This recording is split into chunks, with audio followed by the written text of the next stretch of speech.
Now, joining me today to talk about the phenomenon that is mind control is Dr. Nick Begich. He is the world's leading expert and researcher on what many claim to be a weapon of mass destruction, that is Alaska's Hyperactive Auroral Research Program, also known as HARP.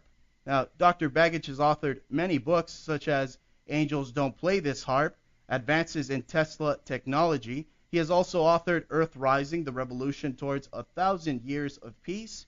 His latest book, Earth Rising 2, The Betrayal of Science, Society, and the Soul, both with the late James Roderick. His latest work, Controlling the Human Mind, Technologies of Political Control, or Tools for Peak Performance, have all been published in 7 languages. Ladies and gentlemen, joining me now is the amazing Dr. Nick Begich. Hello, Doctor. Thank you so much for joining us today. Hey, well, thanks for having me. It's my pleasure to be with you, and I'm sure we'll have a great program and got a lot to cover. You were just mentioning television, sort of the ultimate programming tool. I just looked at MIT's Technology Review this month, and it's the average monthly media viewing hours, 145 hours of TV, 28.5 on the Internet, and 11.5 on other handheld devices. Wow. Pretty amazing. It's like a quarter of everybody's life is stuck in front of a monitor somewhere. It's ridiculous. People don't even talk to themselves on the subways. It's just like the books we read when we were in high school, like Fahrenheit 451. People don't even say hi to their neighbor. They're just stuck in their own little world, their iPhone or whatever it is they're looking at, right? Right. I live north of Anchorage, about an hour and a half, and I elected not to have television, as my granddaughter says, television with channels. and I actually recapture 145 hours of my life that I get to do other things with, and it's pretty amazing what you can do in 145 hours of not watching TV. Doctor, it's pretty amazing what you have done without watching 145 hours of TV. Now, let's get into our interview now. You bet. Doctor, you come from a family with a strong political background. Now, tell us about your upbringing and how you have found yourself also in the world of politics at one point or another, much like your family. Well, Dad was in the state Senate. He was also a member of the United States Congress back in the 70s when it was a pretty contentious period. That was right during the Nixon administration, the end of the Vietnam War. Watergate exploded just after my father passed away in the early 70s. My brother Mark is a member of the United States Senate, currently in the U.S. Senate representing Alaska. I've been involved in politics here most of my life, but internationally what I've done in the last 17 years is essentially educate the public on new technologies of various kinds, dealing with privacy, weapon systems.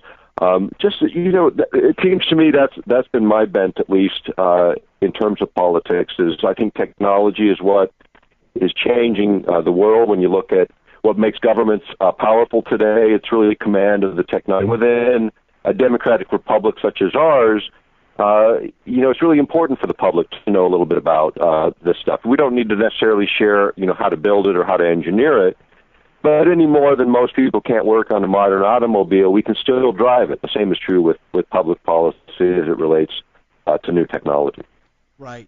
And your brother Mark is a strong advocate against the Patriot Act. Now, tell us a little bit about your brother Mark and also your father. I mean, his flight, it just disappeared, right, from what I've studied. Right. In fact, in the last few days, there's been a special on a show called Monumental Mysteries, which is on the Travel Channel, that talks a little bit about that. And History Channel's done some things on my dad's disappearance. But basically, Dad had just been in the Congress a couple of years. It was his first term. He had completed the largest land settlement for Native Americans in the history of the country here in Alaska, and it sort of set the stage for industrial development here because titles were messed up. Nobody could agree on who had title to a lot of Alaska because of the Aboriginal disputes. And when that got settled, that paved the way for the Alaska Pipeline. Alaska happens to be 18% of the land mass of the United States. We have more coastline than the East, West, and Gulf Coast combined, and enough mineral resources to bail out the national debt several times over. And the problem is people don't really know Alaska or understand it. Mark, like my father, my brother Mark, is pretty aggressive in trying to at least educate the Congress on what is here in the national interest and a way of looking at Alaska perhaps a little bit differently. But we'll see how all that unfolds. So far, so good. He's a Democrat. He's in the majority in the U.S. Senate. I think he does vote more with the conservative side than any other Democrat. And he's at least in a position to create dialogue between the parties based on his own record. People who vote 100% with the party really can't get much conversation going with the opposition. You've got to have a more balanced approach. In Alaska, being a little bit unique, some of our beliefs as Mark, as a Democrat, in terms of gun control, is totally opposite the national party.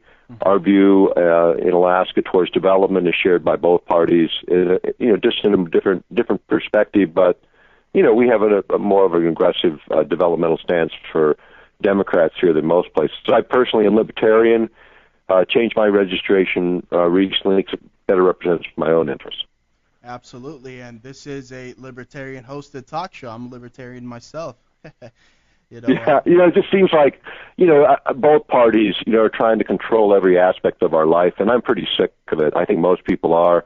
I live in a very remote place, an hour and a half from Anchorage. I'm one guy passed me for power, and then you're in the area the size of West Virginia that's totally empty. I look out my window, see 10 kilometers around, and I don't see a sign or hear a sign of another human being. And wow. It's a unique place to be, and I like the freedom I have here. And whether you're in an urban area or in the wilderness of Alaska, you ought to have your liberty intact. I bet it's just absolutely beautiful out there. I'd love to visit. Can you see Russia from over there? Yeah, right. No, Wasella's a few miles away. I guess you can see it from there, but not from my neighborhood. Just kidding around right there. Well, I believe you studied in Sri Lanka. I mean, tell us about that. That was back in 1994, I think, right? Right. And what really happened is I had done a lot of independent research in the sciences over most of my adult life, and people got a hold of some of my material and writings, and my doctorate was granted honoris causa for what I had written over a number of years, and it went to the faculty senate there. They reviewed it, and I received my doctorate in that way. It's a little unusual, but I appreciated it. It certainly has been useful in terms of writing and doing the things I've been doing. Right. But, the really exciting stuff is about the research. And most of the material that we've published over the last 17 years is based on just really careful research of the material. In fact, between the 4 books we have in print right now, there's over 1,650 source references. And these aren't conversations in phone booths. These are academic studies, major media reports, and the like. And it's been the hallmark, actually, of our work. And that material came out of over 100,000 documents that were reviewed. So it's pretty dense, pretty consolidated. Anyone who's read the material appreciates the footnoting and the accuracy of information. I think that's the big gap. When you think about science reporting, it takes a lot to take sort of a generalist view of science and then be able to translate it and get it into a form where the public can actually use it, informing public policy, or at least ideas about public policy. Right, you got to make it understandable to what we call meat and potatoes people, right? I mean, you got to. Well, for all of us, because I tell you, everyone specializes. You talk to anyone, even in the sciences, and everyone's so narrowly focused that there's very few that can carry a generalist view. So, from my perspective, that became important, and so I established a good network with a number of PhDs and MDs in various specialties, and it's given me an opportunity to learn an incredible amount over the last 20 years, and more importantly, be able to put it in plain language and get it out to the public. And the issue of mind effects or mind control is certainly one of the most controversial that we've gotten into. But we've reported on the privacy issues. The NSA, in fact, we reported on what they were up to back in 2000. 13 years before the mainstream media started talking about it recently. And the interesting part of all that is, in the published material, when you look at it, a lot of it was pre 9/11, and that material in particular sort of pointed to what was going to happen if, and it's all happened. I mean, the way they've shut down privacy. I mean, from all your mail being scanned to all your phone calls being tracked, and Echelon, which is a very old system, has always recorded all international phone calls, although you don't hear much conversation about it these days. And that was primarily an NSA program operated with 5 other countries. So there's a lot of things going on in that area that I think need a fresh look, and I'm glad to see the mainstream media picking up on some of these issues, because as a group, as people start to think about it, I think we're going to see a change in the tide, from a more directed and controlled society to one that people start objecting to for privacy reasons, once again, whether you're on the left or the right. I certainly hope so, because, we don't want this to turn out to go into the law of the jungle, because everybody has a family. I mean, that's the last thing we want, right? Right, exactly right. And, but at the same time, people value liberty and privacy, and the problem is technology's advanced so fast and so rapidly, proper legislation hasn't really caught up. Because when you think about it, personal privacy sort of began and ended with your physical doorway to your home, as people thought about it when these ideas were first being kicked around constitutionally. Mm-hmm. And then as you look at what is your doorway in the 21st century, it's more of a digital doorway into your life, because you have so much data stored in so many places about you, which never happened before, and particularly government. No one envisioned government holding this kind of data on people. And as a consequence, the real issue, and the only issue, is who owns the data. And this is what we need, is we need a U.S. Supreme Court decision or a federal law that says we each own our own data, period, and then let companies tell us how they're going to safeguard it and get rid of it when we tell them to. Or automatically get rid of it within a few months of its useful life. Because what's happening is all that data is being collected and used in ways that are highly manipulative, either in advertising, for political purposes, and other purposes. And I think that's fundamentally wrong and violates the very essence of what we are as Americans and actually as human beings. Absolutely. And I think you came out definitely before Edward Snowden with this information about mind control. They're saying that he came out with some papers stating that is exactly what's going on. The research that you've talked about, the mind control, the HAARP. Well, the thing with Snowden, I think, is based on what I'm starting to see there is probably not accurate. That's right.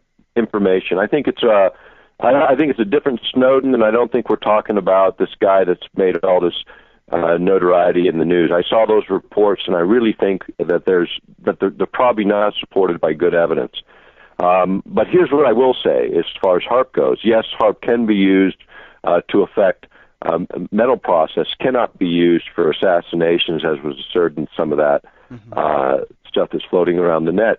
But the idea of manipulating human behavior is, in fact, out there, because if you can modulate a signal into the ionosphere, which is what HAARP does, you can convert the ionosphere from DC to AC, and it acts like a modulating antenna in the sky, and it can send back to Earth within the ELF range, which is extremely low frequency range, a signal that will couple or join with the brain in a way that's quite unusual, and create what's called a frequency following response, or an FFR, where the brain actually locks onto that weak signal that it recognizes, and then it begins to shift emotional states. So you can move emotions over huge geographic areas. In fact, that whole idea goes back to G.F. Gordon MacDonald back in 1969.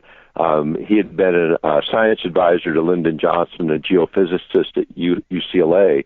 And what he suggested then was if you could ever electronically stroke the ionosphere in just the right way, you could return this signal to the Earth that would manipulate the behavior of those in contact with the signal. And that's exactly what HAARP ended up being capable of, and in a few modes of operation actually achieved. And so, that's been around for a while. Persinger at Laurentian University in the 90s talked about this as well, that all you'd have to do is create this kind of complex signal, broadcast it, that would create this sense of anxiety or fear on the part of the average person. And then you could do something as simple as run a press release that indicts some ethnic group or some group for being responsible for all of your ills, and a certain amount of that energy would turn, or that frustration would turn towards that situation. And so when you think about it, you know, as a very simple kind of method, the large systems can do this. On a smaller scale,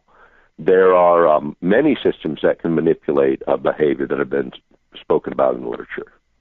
Right. Absolutely true.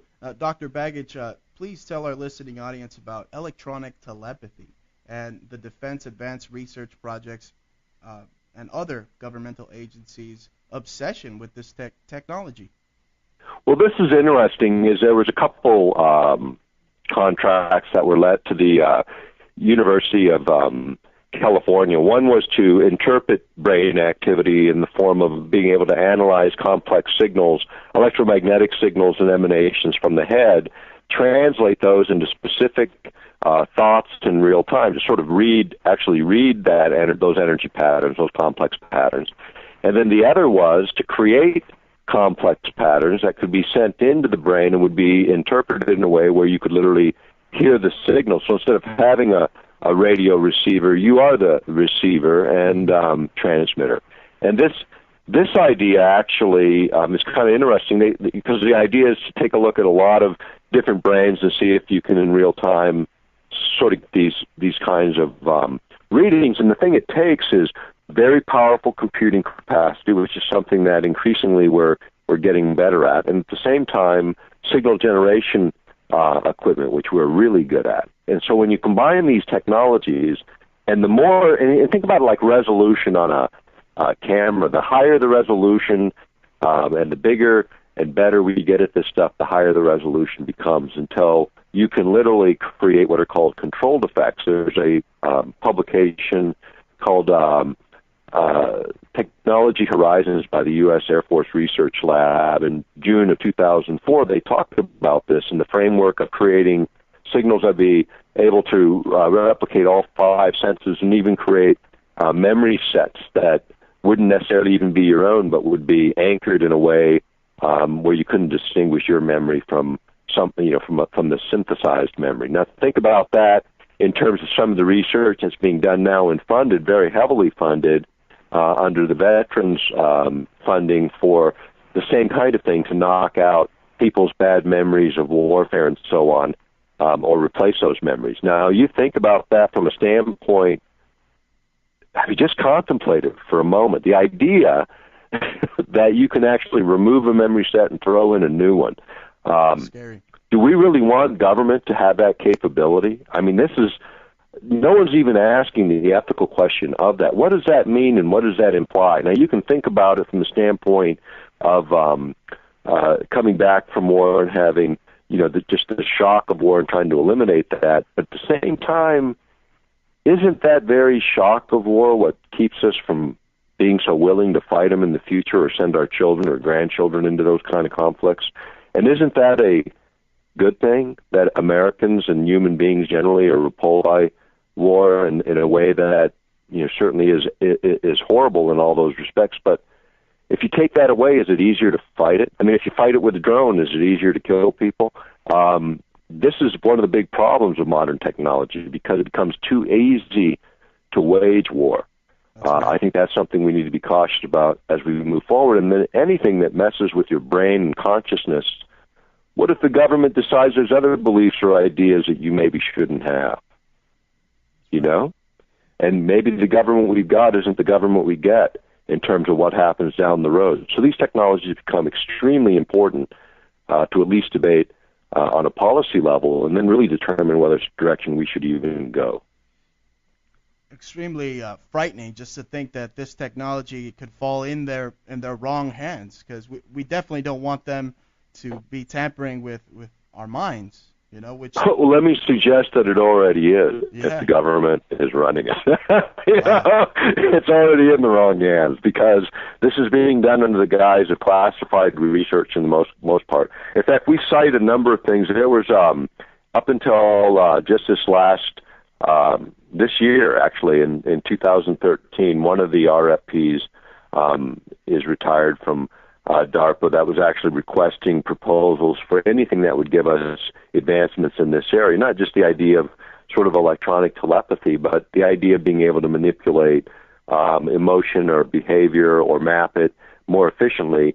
These are things that are desired for a lot of different reasons. The idea of communications between our own troops or being able to disrupt the thought processes of our adversary. I mean, you think about it, you get to avoid blowing up buildings and burning down towns if you can just get the adversary that you're targeting to not be able to function fully and not be able to run their sophisticated military hardware. And that really is the essence of where a lot of this is going. There was a great article in the U.S. Army War College Quarterly, and this is now going back to 98. The article was called "The Mind Has No Firewalls," and it was looking at all the different ways that you could manipulate behavior. And what they said is essentially any electromagnetic carrier, whether it's the power grid or whether it's radio, TV, internet, any of it can be used to modulate a separate signal on what you're normally hearing in such a way or seeing that manipulates the behavior of those in contact or in close proximity to those signals. And that's extremely important when you look at all of the possibilities, and then you look at how is it actually delivered. You know, television, where we started out the program, as simple as the flicker rate, the rate in which the light appears to the eye. And you can see this in a dark room. If you look at the white wall behind you, you'll see it kind of flashes on and off. Well, if you hit a certain rhythm, a certain pulse rate, within about 20 seconds, you can move a person into a very suggestive state, particularly when you consider most people sitting in front of a TV are already in sort of a light trance at the end of the day. That's why when your spouse starts hollering at you, hey, dinner's ready, and you don't even hear them, that's a light trance-like state where you're not actually watching the program. You are the program. And so when the commercials come on, sophisticated advertisers know this because they teach it in every major university that gives degrees in psychology, FFR, frequency following response. You can create a situation where whatever that ad is, as long as it doesn't conflict grossly with your basic values, you're going to already be in a suggestive state. That flicker rate comes on, and now they run the ad, and it's not something too controversial. You're going to tend to gravitate that direction much more than you normally would. When you think about that in 50-50 races for politics and how that can be used, and you think about it for selling your soap, there's a lot of manipulation that is possible just by the use of something as simple as that, and it's unregulated. That's absolutely insane. Now, Doctor, let's talk about one of your most revered books, and that is Angels Don't Play This Harp, which you co-authored with Gene Manning. Now, tell us about your book and your research and why so many scholars believe that the father of alternating current, Nikola Tesla, is the godfather of a modernized mind control weapon or weather control weapon. How is it that some people say they can actually control the weather? I mean, we know they send up these ELF waves into the ionosphere, but tell us more about that. Well, HARP is the High Frequency Active Auroral Research Project here in Alaska, and there's been a recent press report from them that they've been shut down since May, and just to clear that up, they have been shut down since May, and usually they should be shut down every summer because they run very little work in the summer months, and as part of the federal budget reductions are saying they're shutting it down for the summers. DARPA is funding it. They actually have a campaign scheduled for this fall and winter, so it's not shutting down. It's just in I guess you'd call it a furlough status for a few months. Oh, for the highest bidder. The thing HARP does is it focuses radio frequency energy, and it can be used for manipulating the magnetic field lines that surround the Earth, or for manipulating the ionosphere, which is this layer that begins about 30 miles up and extends for several hundred miles out. So it's also kind of like, you can think of it as a shielding mechanism or filtering mechanism, knocks out a lot of the cosmic radiation particle streams that would make life impossible without it on the planet. The ionosphere and the HARP system you can manipulate what are called gravitational waves using very little energy. In fact, the inventor, Bernard Eastland, did a paper for the University of Pennsylvania on this and suggested that you can manipulate gravitational waves and therefore weather systems with HAARP as it's configured presently. You could also use it for what they used to call these ionospheric heaters, because they would heat up the ionosphere, and you could push it out several hundred kilometers for about a 30-mile diameter. And what would happen then is lower atmosphere will rush in and fill that space, and as it does, what it has the potential to do is, in that process, divert jet streams, which is, again, a tremendous impact on downstream weather systems. And the other thing you can do with that is use it as a anti-satellite weapon, because low-orbiting satellites all of a sudden hit atmosphere that's not supposed to be there, and they're traveling 30,000 miles, an hour or more. They just burn up, and that's exactly what what this thing was designed to do. A couple different things, but weather modification it's always been a big part of the program. In fact, there was another paper prepared by Eastland utilizing HAARP for knocking out tornadoes, and this was done for the European Space Agency, and then a separate one done for NASA and FEMA. Wow. Now, with these advances in technology moving forward, with these advances, is it possible to uncover some of the mysteries of the brain? I mean, a lot of scientists believe the brain is still an enigma, Doctor. Well, I think there is. How the mind mediates through the brain and how the thinking process works is, if you look at it as a mechanical thing and you're looking at the cells and the chemistry and you're looking at that level, which is what most have looked at. But if you look the level deeper and where the biophysics takes you, you would look at the energy interactions that then affect those chemical reactions that affect those cells. And this is what's being looked at now. Is the essence of it is an energy exchange, a very complex energy exchange that if you could map and model, perhaps that becomes the tuning agent for the mind in terms of how it works and how you can override it or manipulate it. And that's what's been discovered, basically.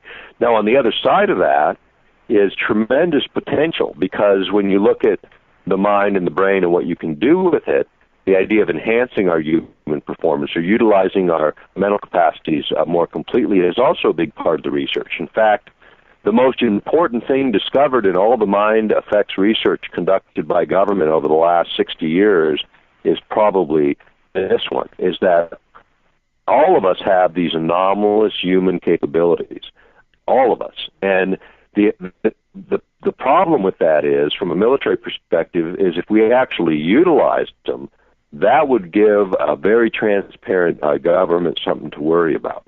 Because think about it, what we used to call extrasensory perceptions, they now call anomalous human potentials or capabilities.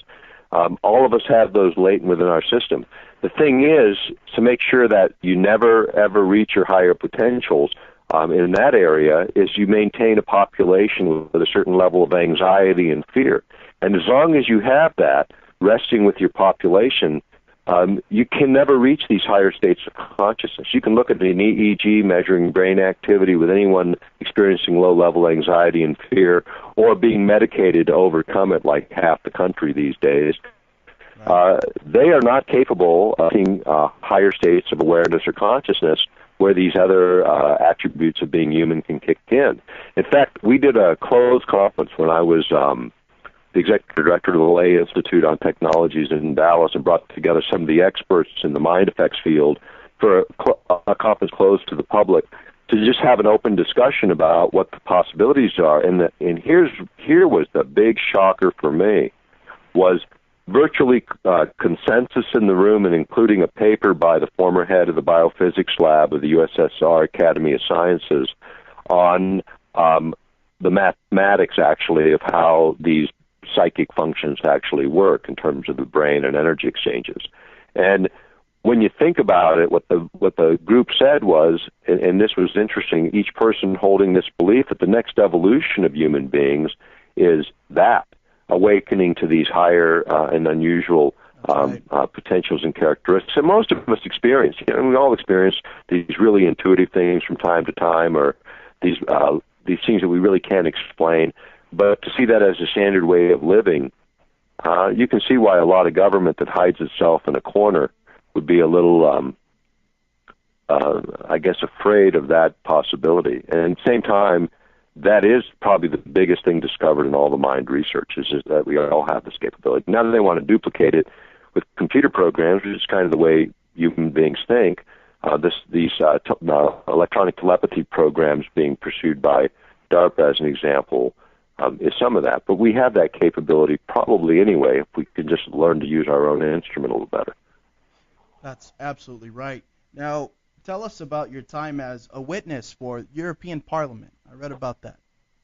Well, that was interesting. You know, we had been traveling back and forth to Europe quite a bit, and we had met who was formerly the chairman of the environmental subcommittee, had contacted us originally on HARP, and we built a relationship with him, and then he later went on to become chairman of the Foreign Affairs Committee of the European Parliament, and it was at a time when a lot of things were being debated, and there was a little bit of friction between Europeans and the U.S., and he brought us over with a number of other experts to testify, not just on HARP, but also on these what they call non-lethal weapons or these mind effects technologies. And so we actually demonstrated a device that transfers sound in a way where you literally hear that proverbial voice in the head. And we had a chance to meet with the committee members for 5.5 hours in a closed meeting before the hearing, the night before the hearing, and a couple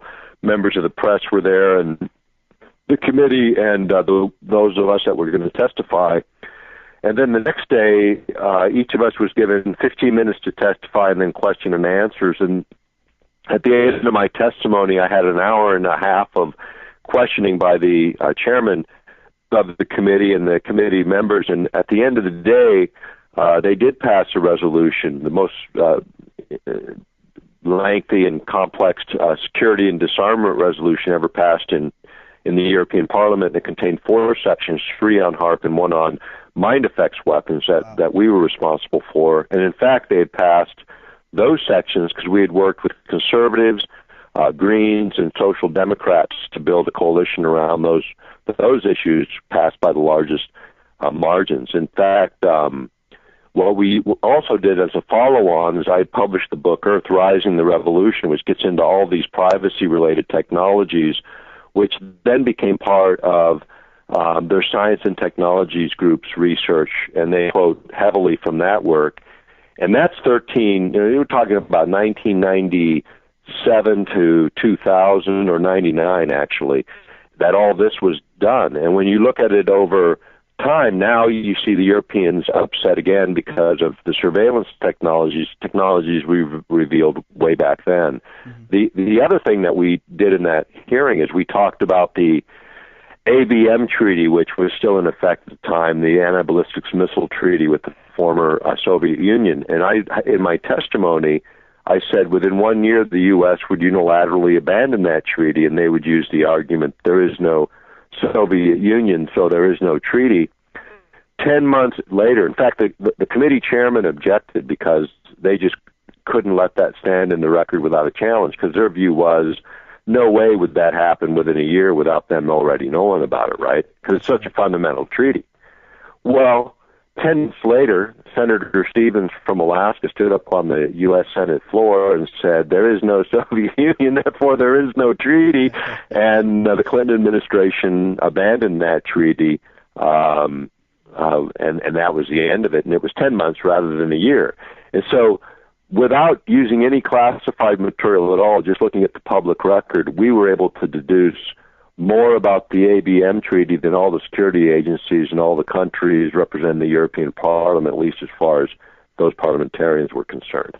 And that, again, it's like the things that we're doing as a country and how that relates to our traditional allies has been a problem for quite some time. And I think our traditional allies are starting to take another look at how the U.S. intrudes on their politics and domestic affairs. And I think Americans are taking a look at how our government intrudes on ours. And so really we have a government kind of detached from those that should be controlling it, us, and our allies who ought to be able to respect one another's sovereignty, and we don't. Absolutely right. Amazing. Now, Doctor, tell us about the Army. I believe they have documents where they admit that chemtrails are used in weather modification. And out here in Southern California, Los Angeles especially, we see our skies riddled with these toxic artificial clouds every single day here. Give us your take on this strategic spraying of barium and aluminum particles in the sky. Well, that's an issue that I don't follow quite so much, and I have some real problems with some of the research surrounding it. What I do know, and I footnoted it in some of our material, is that the idea of spraying for having an impact for various tests and experiments in the past is certainly in the record.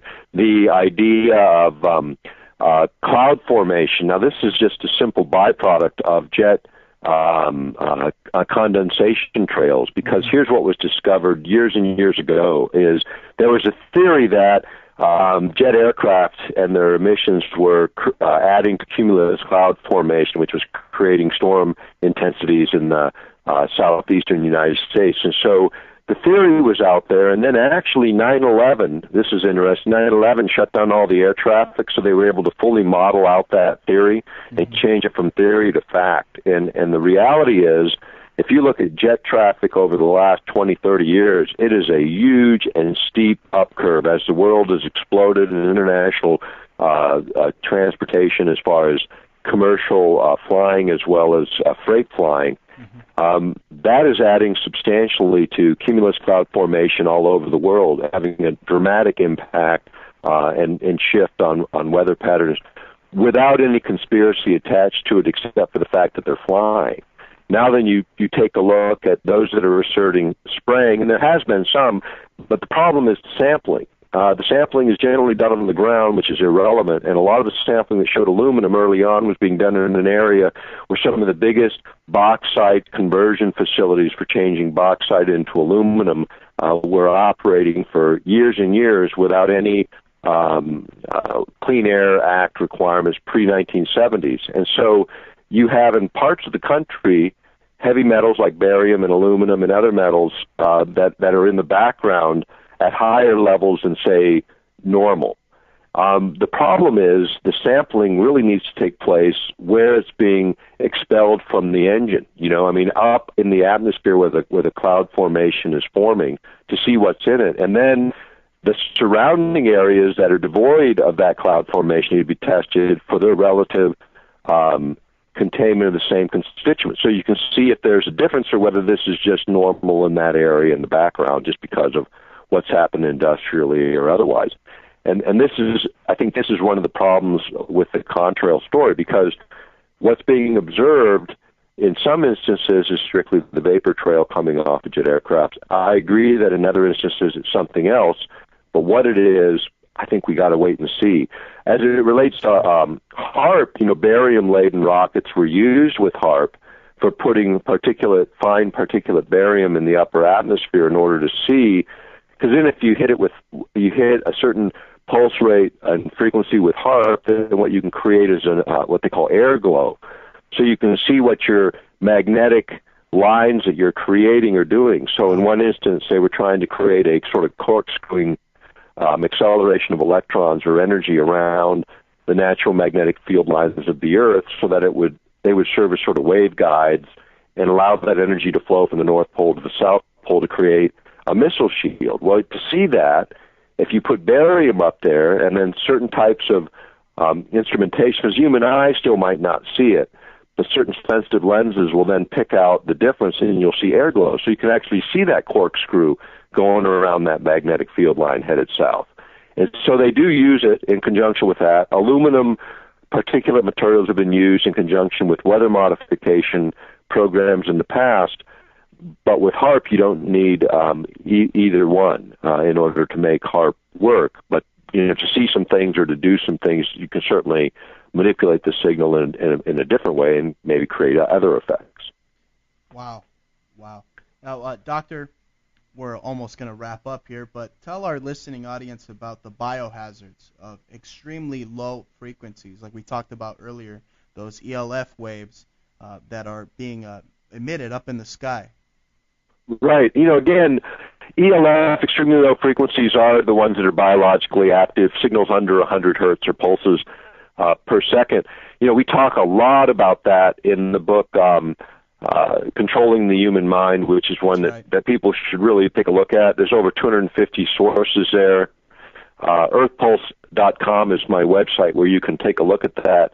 But when you think about energy as such and the manipulation of energy as such in the context of modern weapon systems, not just for affecting our physiology and our health, but every element, every chemical, every cell, every body organ, and the entire body can be manipulated using external energy systems. In fact, there was a radio frequency dosimetry handbook put together for the Air Force by the University of Utah back in the mid-'80s to do exactly that, to look at each organ in this case and see what it took to override the natural function, whether it was the heart, the liver, the lungs, the kidneys, or the brain, so that you could use it in developing then energy-based weapons technologies. And that's what it was for. And they actually did all that work and completed it all those years ago. Now, since that time, a number of weapons technologies have advanced that can do this. And the policy issues surrounding these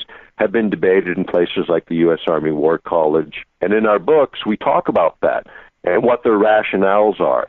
Because what they've essentially said is these technologies fly in the face of the Constitution, are probably unconstitutional, but we're going to do it anyway. And then they say in their papers the way they're going to do it is by creating an environment of fear and anxiety so people will look the other way, so to speak. In exchange for their safety and security, they'll give up a little bit more liberty. That's what the U.S. Army War College says in a publication called The Revolution of Military Affairs. It talks about some of the technology we've touched on today. That kind of policy discussion is what led to the idea, too, and in fact in that same paper, that somehow the Constitution is suspended when you leave the country, which brought us things like extraordinary rendition or, in plain language, kidnapping for torture.